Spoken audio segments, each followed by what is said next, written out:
Hey guys, this is CSEMA Ashutosh Lata from Jaipur Rajasthan for you all.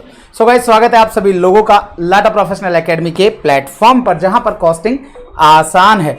तो दोस्तों, आज CMA फाइनल के ओल्ड सिलेबस का strategy cost management that means SCM का paper हुआ। उस पेपर को हम लोग डिटेल्ड में डिस्कस करेंगे, पूरा पेपर का रिव्यू करूंगा। देन रिव्यू करने के बाद मैं आप लोगों को पूरा अच्छे से इसके ऊपर बताऊंगा कि आखिरकार कैसा पेपर था, किस तरह की सारी चेकिंग होगी एंड किस तरह की सारी आप लोगों की मार्क्स एक्सपेक्टेशंस हो सकती हैं इस पेपर को लेकर के। दोस्तों, सबसे पहली चीज, ये वीडियो आप लोगों को यह भी बताएगा कि आखिर क्यों Ashutosh Lata is required for strategic cost management. मतलब कि हम क्यों कहते हैं, हम क्यों क्लेम करते हैं कि दैट हर बार ऐसा, इस बार नहीं, हर बार ऐसा क्यों हो रहा है कि आशुतोष सर की बुक से ही पूरा का पूरा पेपर आ रहा है। चाहो तो आप जाकर के रिव्यूज चेक कर लीजिएगा, पास्ट 2 अटेम्प्ट का भी मैंने रिव्यू डाला हुआ है और बाकायदा आप लोगों के साथ शेयर किया हुआ है कि SCM के अंदर हमारी बुक से कैसे कैसे कैसे कैसे क्वेश्चंस आए हुए हैं। तो without wasting a single minute, now let's move to the question का फीडबैक। मैंने लिखा है वाई Ashutosh Lata for SCM, Lata professional academy LP, आप जानते ही हैं।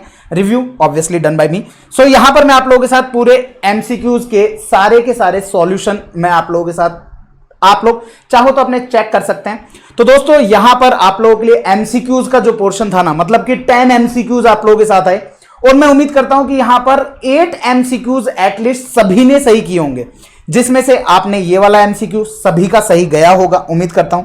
देन आप लोगों का ये वाला MCQ भी सभी का सही रहा होगा, बहुत आसान सा MCQ था। देन उसके बाद में ये वाला MCQ, इसके अलावा कुछ ऑप्शन बन ही नहीं सकता लर्निंग कर्व में, इसके अलावा और कोई कैलकुलेशन हो ही नहीं सकती थी। देन उसके बाद में ये वाला आप लोग, हो सकता है कि कुछ बच्चा इस पे, सर पता नहीं क्या था भैया, थ्रूपुट कॉस्टिंग का क्वेश्चन था तो थ्रूपुट कंट्रीब्यूशन निकालना था एंड उस हिसाब से कैलकुलेशन करना था। 60 का आपका सेलिंग प्राइस, मटेरियल कॉस्ट 24, तो बाकी बच गया 36। बस केवल इतना सा ध्यान रखना था। यहां पर टाइम जो है ना वो 10 मिनट्स का दे रखा था और रिटर्न पर आवर चाहिए था, तो दैट मीन्स 10 मिनट्स के लिए बोटलनेक दिया हुआ था, तो आपके पास पर मिनट निकल जाएगा और पर मिनट से आप 60 मिनट से मल्टीप्लाई करेंगे तो आपके पास पर आवर आ जाएगा। ये ऐसे करके हुआ होगा। देन उसके बाद में ये एक क्वेश्चन आप लोगों के लिए टारगेट कॉस्टिंग का था, सिंपल सा। आप लोगों के लिए एस्टिमेटेड सेल्स दी हुई थी, आपको डिजायर्ड प्रॉफिट दिया हुआ था। सेल्स में से जैसे ही आप लोग अपना प्रॉफिट लेस करेंगे तो आपके पास टारगेट कॉस्ट आ जाएगी। टारगेट कॉस्ट के लिए आपको डिवाइड पर यूनिट निकालना है, तो आपको यूनिट चाहिए थी और यहां पर 15 रुपए पर यूनिट की सेलिंग प्राइस दी हुई थी 75 लाख के ऊपर, तो अकॉर्डिंगली 5 लाख की यूनिट्स हो गई और 5 लाख यूनिट्स हो गई, 65 लाख 50,000 आपका टारगेट कॉस्ट आ जाएगा। उसमें डिवाइड लगाएंगे तो आंसर आ जाएगा 13.1। ये भी उम्मीद करता हूं सबका सही रहा होगा। देन ये वाला क्वेश्चन, जिसको भी वो फॉर्मूला आता है TE निकालने का, कि TE इज इक्वल टू होता है TP plus TO plus 4TM divided by 6। ये जिसको ये फॉर्मूला आता है उसके लिए ये क्वेश्चन बेहद आसान था। इजीली मैथमेटिकल इक्वेशन से सॉल्व करेंगे तो 27 will be your answer. Then उसके बाद में ये आप लोगों के लिए एक MCQ आता है। ये MCQ आप लोगों ने सॉल्व किया होगा बेहद आसानी से, ये भी हो गया होगा, कहीं कोई दिक्कत की सामना नहीं करना पड़ा होगा। 16 रुपीज की स्टैंडर्ड रेट दे रखी है, 14.5 की आपको एक्चुअल रेट दे रखी है, तो 1.5 रुपीज का डिफरेंस हो गया और 1.5 रुपीज का फेवरेबल डिफरेंस है और 15,000 रुपए आपका फेवरेबल आंसर है, तो अकॉर्डिंगली 10,000 आर्स आपके एक्चुअल आर्स आ जाएंगे। ये वाला एक सम है जिसको मैंने टेलीग्राम पर भी देखा है कि कुछ बच्चों को इसमें डाउट हुआ, बट मैं आपको बता दूं इसमें डाउट जैसा कुछ भी खास था नहीं। यहां पर आप लोगों का बड़ा सिंपल सा चीज है, 240 यूनिट्स है, 300 यूनिट्स का प्रोडक्शन है, तो आपका जो मैन्युफैक्चरिंग ओवरहेड है आप उसको 300 यूनिट्स को 21,000 से जैसे करेंगे तो ये अकॉर्डिंगली आ जाएगा आपका 70 रुपीज की एब्जॉर्ब रेट आ जाएगी आपकी ओवरहेड की। 330 आपकी वेरिएबल कॉस्ट है, 70 का ये, तो अकॉर्डिंगली आपका वैल्यूएशन होगा 400 रुपीज के ऊपर। तो 400 रुपीज के ऊपर जैसी वैल्यूएशन होगा, 600 रुपीज का आपका सेलिंग प्राइस है, 400 रुपीज के ऊपर आपका वैल्यूएशन चल रहा है, तो अकॉर्डिंगली 200 रुपीज जो है वो आप लोगों के लिए हो जाएगा प्रॉफिट। 200 रुपीज का प्रॉफिट फॉर 240 यूनिट्स के ऊपर, तो अकॉर्डिंगली 48,000 आएगा। 48,000 में से आपका selling and distribution, selling and administration overhead जो है 30,000 का लेस हो जाएगा, तो आपका आंसर 18,000 आपका आंसर आ जाएगा। ठीक है, देन उसके बाद में आपका आगे चलते हैं। ये एक सम है आप लोगों का जिसमें क्वेश्चन ने पूरा इतना बड़ा सारा क्वेश्चन दे दिया और एंड में जाकर क्या बोला कि आपको नंबर ऑफ न्यू हायर्स अगर कंसीडर करते हो कॉस्ट ड्राइवर, दैट मींस इसको अगर आप कॉस्ट ड्राइवर मानते हो तो आप बताइए कि अमाउंट ऑफ पर्सन कॉस्ट कितनी आएगी जो कि BP को अलोकेट होगी, दैट मींस इस डिवीजन डिपार्टमेंट को अलोकेट होगी। टोटल कॉस्ट 3 लाख, 3 लाख में आप 10 प्लस 15 प्लस 5, तो दैट मीन्स 30। तो आप लोगों के लिए कॉस्ट ड्राइवर रेट्स कितनी आ जाएगी, 3 लाख डिवाइड बाय 30 एंड फिर उसको आप 15 से मल्टीप्लाई करेंगे तो 1,50,000 will be your correct answer. तो उम्मीद करता हूं ये भी आप लोगों का इजीली करेक्शन हो गया होगा। देन ये एक छोटा सा कॉन्सेप्ट बेस्ड आप लोगों के लिए था कि आपको नॉर्थ वेस्ट कॉर्नर के अंदर आपको बताना था सेकंड एलोकेशन कहां आएगा। अब देखो आपको पता है सेकंड एलोकेशन कहां आ सकता है। देखो सबसे पहला एलोकेशन आपको पता है नॉर्थ वेस्ट कॉर्नर में रो 1 कॉलम 1 पर आता है। अब रो 1 कॉलम 1 पर आता है तो इसका मतलब क्या है, आइदर या तो आपका एलोकेशन इस जगह पर आएगा रो 2 कॉलम 1 पर, या अगर आप लोगों के लिए रोज अगर आप लोगों की सारी एग्जॉस्ट हो जाती हैं तो यहां पर आएगा, और अगर कॉलम एग्जॉस्ट हो जाते हैं तो आपका लोकेशन इस जगह पर आएगा। अब इसका मतलब ऑप्शन क्या है, या तो आपका रो 2 कॉलम 1 या आपका रो 1 कॉलम 2, दोनों में से एक ऑप्शन होगा सेकंड के लिए। सिंस R2 C1 आपको ऑप्शंस के अंदर दिया हुआ नहीं है तो accordingly R1 C2 will be और करेक्ट आंसर। उम्मीद करता हूं कि आप लोगों में से सब लोगों का, मोस्ट ऑफ द लोगों का ये वाला भी सम क्लियर हो गया होगा। तो मैं यहां पर यूं कहूंगा कि अगर हम लोग MCQs की बात करें तो MCQs आप लोगों को बहुत आसानी के साथ इजीली, मैं ये उम्मीद करता हूं कि MCQs में आप लोगों को ना करते हुए कम से कम 8 क्वेश्चंस आप लोगों के इजीली सही हुए होंगे, ये मैं उम्मीद कर रहा हूं। देन उसके बाद में एक आप लोगों के लिए क्वेश्चन आता है। ये क्वेश्चन है आप लोगों का लाइफ साइकिल से रिलेटेड, और लाइफ साइकिल से रिलेटेड जितने भी स्टूडेंट्स ने मेरे से क्लास लिए मैं उनको बता दूं, आप लोगों को अगर इसका रिव्यू करना है, अभी रिव्यू मत कीजिएगा, आप लोग एग्जाम कंप्लीट होने के बाद रिव्यू कीजिएगा। जो LPA बुक है, that means Lata professional academy की जो बुक है, दैट मींस जो मेरी बुक है, उसका क्वेश्चन नंबर 10 पेज नंबर 1.7 पर आप जाकर के देख लीजिएगा। ओल्ड सिलेबस वालों के पेज नंबर बता रहा हूं, ये मैं ओल्ड सिलेबस की बुक के हिसाब से मैं आपको बता दूं, ये क्वेश्चंस आप लोगों को न्यू सिलेबस की बुक में भी मिलेगा, क्योंकि न्यू सिलेबस की बुक में मैंने ओल्ड सिलेबस के पूरे questions as it is cover किए हैं न्यू सिलेबस में भी। तो आप लोगों को भी बस हो सकता है कि नंबर सफल होगा, बट ये ओल्ड सिलेबस की बुक के हिसाब से है। और अगर न्यू सिलेबस का कोई स्टूडेंट मेरी क्लास देख रहा है तो इस क्वेश्चन को देख सकता है, वहां वो भी आपको क्वेश्चन आपको दिखेगा लाइफ साइकिल कॉस्टिंग के अंदर, ठीक है। देन उसके बाद में क्वेश्चन नंबर आप लोगों का जो 2 है, ये क्वेश्चन आप लोगों के लिए रिलेवेंट कॉस्टिंग वाले चैप्टर से है, जो कि अगर हम हमारी बुक की बात करते हैं तो ये आपको क्वेश्चन मिलेगा हमारी बुक के पेज नंबर 10.2 का क्वेश्चन नंबर 1 देख लीजिएगा, वहां पर ये क्वेश्चन आपको देखने को मिल जाएगा। सिंपल आप लोगों के जो रिलेवेंट कॉस्टिंग के जो सारे मेथड्स हैं उनको यूज करते हुए यहां पर आप लोग इस क्वेश्चन को सॉल्व करेंगे। देन इसके बाद में आ जाते हैं आप लोगों को, देन ये क्वेश्चन आता है मेक और बाय का। अगेन अगर इस क्वेश्चन का सॉल्यूशन देखना है तो आप लोग हमारी बुक का question number 5 page number 11.6, question number 5 page number 11.6 पर आप हमारी बुक के अंदर देख सकते हैं, मेक और बाय से ये क्वेश्चन था। देन उसके बाद में अगर हम बात करते हैं, ये एक बेसिक सा क्वेश्चन था आप लोगों का स्टैंडर्ड कॉस्टिंग का। मैं आपको बता दूं ये क्वेश्चन एज इट इज मेरी बुक में नहीं है, जो चीज है सच है वो मैं आपको बता रहा हूं। ये क्वेश्चन एज इट इज मेरी बुक में नहीं है, बट हां अगर हम बात करते हैं तो ये स्टैंडर्ड कॉस्टिंग का एक ऐसा सम है जो कि बेसिक सी सारी डिटेल्स आपको दी हुई है। स्टैंडर्ड ओवरहेड की एब्जॉर्प्शन रेट क्वेश्चन ने दे दी, स्टैंडर्ड रेट पर आर आपको दिया हुआ है, आपको बजटेड प्रोडक्शन दिया हुआ है, एक्चुअल प्रोडक्शन दिया हुआ है, एक्चुअल वर्किंग आवर्स दिए हुए हैं, एक्चुअल ओवरहेड कितना है वो दे रखा है, और उसमें से आपको कितना फिक्स्ड है वो भी आपको दे दिया। तो टोटल ओवरहेड आपको एक्चुअल दिया हुआ है, टोटल ओवरहेड में से 62,500 का एक्चुअल फिक्स्ड ओवरहेड है, बाकी बचा हुआ आपका एक्चुअल वेरिएबल ओवरहेड हो जाएगा। और variable based on flexible budget के हिसाब से आपको कुछ डिटेल्स, आपको यहां पर भी अदर ओवरहेड्स की डिटेल भी दे रखी है, तो आपको उन अदर ओवरहेड्स के अंदर से आपको वेरिएबल और फिक्स्ड दोनों को अलग अलग करना है, और वेरिएबल और फिक्स्ड को दोनों को अलग करके वेरिएबल वाले को वेरिएबल पोर्शन में ऐड कर देना है और फिक्स्ड वाले को फिक्स्ड पोर्शन में। अकॉर्डिंगली इस हिसाब से आप लोगों के 2 क्वेश्चन, 2 आपसे वेरिएबल ओवरहेड के वेरिएंसेस पूछे हैं, 2 आपके फिक्स्ड ओवरहेड वेरिएंसेस पूछे हैं। देन उसके बाद में आपको इंटरफर्म कंपैरिजन के ऊपर एक क्वेश्चन है जो आपको हमारी थ्योरी बुक में मिल जाएगा, as it is question theory book में अवेलेबल है। देन उसके बाद में बात करते हैं, ये देखिए ये आप लोगों का ट्रांसफर प्राइसिंग का क्वेश्चन है, और मैं यूं बता दूं कि इस क्वेश्चन के 80% फिगर्स तक भी सेम है।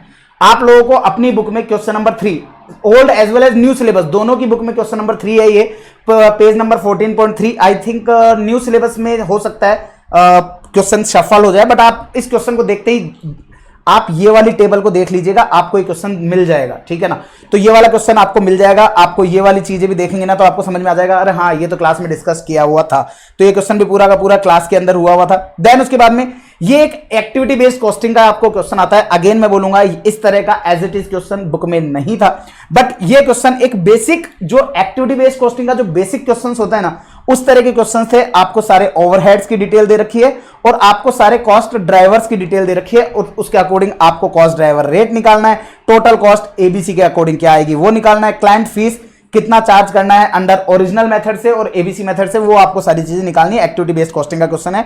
अगेन देन उसके बाद में आप लोगों का एक सिमुलेशन का क्वेश्चन आता है। सिमुलेशन का क्वेश्चन जो है वो आप अगर हमारी बुक में देखते हैं क्वेश्चन नंबर 20 पेज नंबर 24.16, इस पर जाकर के ये क्वेश्चन आप चाहे तो जाकर के देख सकते हैं, आपको पूरा का पूरा ये क्वेश्चन देखने को मिल जाएगा। देन उसके बाद में ओ भाई साहब, ये तो मैं कल जो मैंने लाइव रिवीजन लिया था ना, उसमें भी मैंने इस तरह के क्वेश्चंस को डिस्कस किया था। लाइव जो रिवीजन मैराथन था उसमें भी एक क्वेश्चन मैंने डिस्कस किया था। बेसिक सा क्वेश्चन है। एक बच्चा टेलीग्राम पे मैंने देखा, एक बच्चा पूछता सर ये स्पेशल ग्रांट 65 लाख है, इसका क्या करना है सर। मैंने कहा क्वेश्चन ने क्या पूछा है, find the best way of assignment the repair work to the contractor and their cost. That's it, only cost पूछिए तो आप इसको इग्नोर कर देंगे। क्या ग्रांट मिल रही है, क्या ग्रांट नहीं मिल रही है, कोई भी यूज नहीं आएगा इस जगह पर। ठीक है, तो आपको सिंपल सा कॉस्ट मैट्रिक्स दिया हुआ है, आप देखेंगे 1 2 3 4, 4 column, 1 2 3 4 5, 5 row, 5 row 4 column. That means आप लोगों के लिए एक कॉलम आप लोग यहां पर इंसर्ट करेंगे बैलेंस करने के लिए 0 0 0 0 0 करके। देन आप लोग अपना रो ऑपरेशन और कॉलम ऑपरेशन करेंगे, लाइन ऑपरेशन करेंगे, आपका सम हो जाएगा। ठीक है, देन उसके बाद में आते हैं आप लोगों के क्वेश्चन नंबर 7A। अगेन मैं कहूंगा कि ये सम जो है न्यू क्वेश्चन था, ये सम अगेन एक नया क्वेश्चन था जो हमारी बुक से नहीं था। ठीक है, लेकिन अगर बात करते हैं सर कॉन्सेप्ट की, तो कॉन्सेप्ट पूरा का पूरा डिस्कस था, क्योंकि आप लोगों के लिए पूछा क्या गया है, इसमें ड्रॉ करना है नेटवर्क डायग्राम जो मैंने आप लोगों को सिखाया हुआ है। Check whether it is possible to complete the work, 25 अगस्त तक कंप्लीट करना है क्या, जो ओरिजिनल प्लान है उस हिसाब से।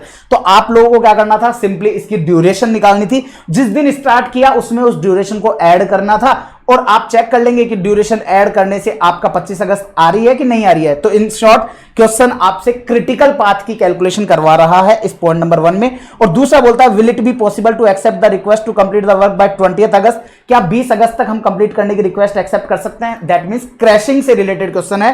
क्वेश्चन आपसे 5 दिन की क्रैशिंग कराना चाहता है कि आपको क्या 20 तारीख तक कंप्लीट हो रहा है क्या। तो पहले तो हम ओरिजिनली कैलकुलेट करेंगे कि ओरिजिनली कितने दिन पर जा रहा है, और देन उसके बाद में लेट्स सपोज से ओरिजिनली ये 23 अगस्त पे जा रहा है, इसका मतलब 3 दिन की क्रैशिंग करनी है। तो क्रैशिंग के लिए आपको क्रैशिंग कॉस्ट वगैरह सारे कॉन्सेप्ट ऑलरेडी हमने डिस्कस किए हुए हैं, तो वो सारी चीजें आपको रिवाइज टाइम, रिवाइज कॉस्ट ये आपको दिया हुआ है। तो क्रैशिंग से रिलेटेड क्वेश्चन है। अगेन मैं बात करूंगा 10 मार्क्स में इंस्टीट्यूट ने लंबा, थोड़ा लंबा जरूर जाएगा ये क्वेश्चन, लेंदी रहा होगा ये क्वेश्चन आप लोगों के लिए। How much additional amount Anand should ask from the school, school से कितने एडिशनल मांगे, जो क्रैशिंग में एडिशनल कॉस्ट लगी है वो मांग लेगा भैया। देन उसके बाद में ये लीनियर प्रोग्रामिंग का क्वेश्चन, अब भाई साहब इतना ऐसा क्वेश्चन था ना, मतलब मैंने क्लास में भी शायद मेरे हिसाब से इस तरह के क्वेश्चन 2-3 क्वेश्चन करवाए हुए थे, और सिमिलर टू सिमिलर अगर मैं बात करूं तो क्वेश्चन नंबर 7 पेज नंबर 21.5 हमारी बुक का है, उसमें जाकर के आप देख लेंगे, ये क्वेश्चन आपको वहां पर देखने को मिल जाएगा। देन बात कर लें थ्योरी की भी, थ्योरी को भी अगर आप देखेंगे ना, अपॉर्चुनिटी कॉस्ट मैट्रिक्स थ्योरी की बुक के अंदर, अब आप लोगों को जो ये पेज नंबर दिख रहे हैं ना, ये हमारी थ्योरी की बुक के पेज नंबर है। तो थ्योरी की बुक में क्वेश्चन नंबर 1 जो रहेगा वो आपको 11.6 पे क्वेश्चन नंबर 5, सेकंड जो है वो पेज नंबर 6.2 पे क्वेश्चन नंबर 2, 6 सिग्मा वाला question number 3 page number 19.3, and ये आप लोगों का नॉर्थ वेस्ट कॉर्नर वाला 22.2 पर question number 2, and last one ERP का क्वेश्चन नंबर 2 आप लोगों का पेज नंबर 17.2 से। तो इन शॉर्ट अगर मैं बात करूं आप लोगों के 136 मार्क्स के पेपर में से, तो मैं आपको बता दूं दोस्तों मोर देन 120 मार्क्स का पेपर आपको एज इट इज हमारी बुक से देखने को मिल जाएगा। इन शॉर्ट पूरी क्लास में सारा का सारा डिस्कशन ऑलरेडी किया हुआ था।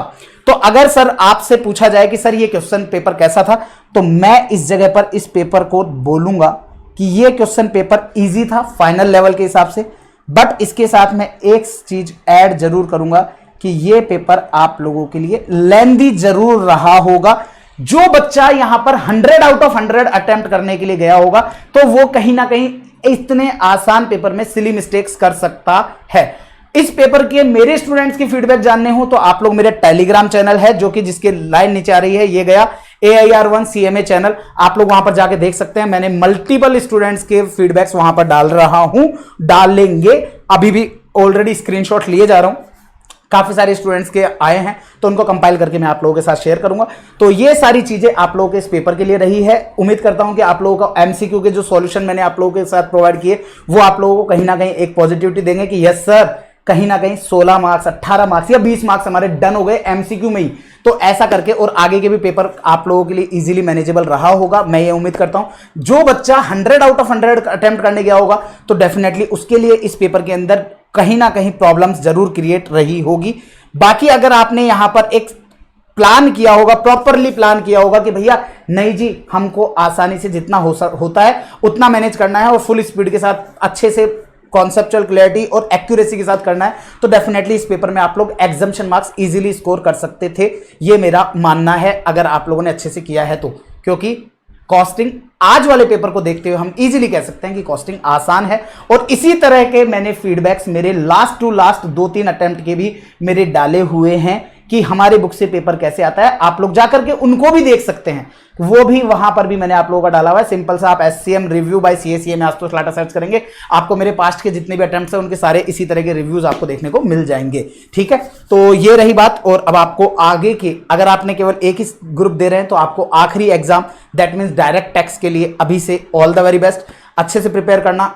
डायरेक्ट टैक्स का पेपर थोड़ा लेंदी जाता है, तो आप लोगों के पास थोड़ा समय कम रहता है, तो आप लोग टाइम वेस्ट ना करें बिल्कुल भी, और उसके ऊपर पूरा अच्छे से प्रिपेयर करें, पूरी अच्छे से उसके ऊपर मेहनत करें। तो दैट्स ऑल गाइस, मैं उम्मीद करता हूं कि मेरे द्वारा दिया गया ये वीडियो आप लोगों के लिए यूजफुल होगा। अगर यूजफुल रहा है तो वीडियो को लाइक जरूर कीजिएगा, और आपका पेपर कैसा रहा मुझे प्लीज कमेंट सेक्शन में बताना मत भूलिएगा। मैं आप लोगों के कमेंट्स का वेट करूंगा कि आप लोगों का पेपर कैसा रहा। That's all guys, bye bye, take care, ध्यान रखिएगा आपका और आपके अपनों का। This is CACM Ashutosh Lata signing off, bye bye. और यस, कॉस्टिंग आसान है। Okay guys, bye bye.